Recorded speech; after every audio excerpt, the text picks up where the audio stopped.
నమస్కారం. మహాశివరాత్రి రోజు చాలా పవిత్రమైనది. ఈ రోజున ఉపవాసం, పూజ, జాగరణ చేయాలని చాలామంది భావిస్తారు. కానీ ఒక ముఖ్యమైన సందేహం. ఈ రోజున నెలసరి వస్తే ఏం చేయాలి?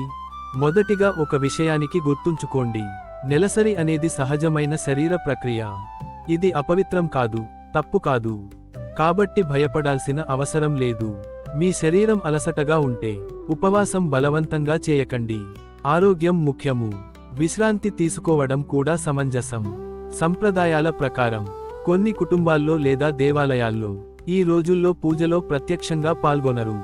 అది వారి ఆచారం మాత్రమే, తప్పనిసరి నియమం కాదు. మీరు ఇంట్లోనే మనసులో శివుని స్మరించవచ్చు, ఓం నమః శివాయ జపించవచ్చు, శివుని ధ్యానం చేయవచ్చు. దేవుడు బాహ్య కర్మలను కాదు, మనసులోని భక్తిని చూస్తాడు.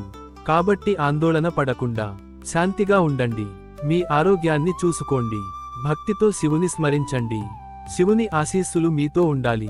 హర హర మహాదేవ్. మరిన్ని భక్తి వీడియోల కోసం మా ఛానల్ని సబ్స్క్రైబ్ చేసుకోండి. ఓం నమః శివాయని కామెంట్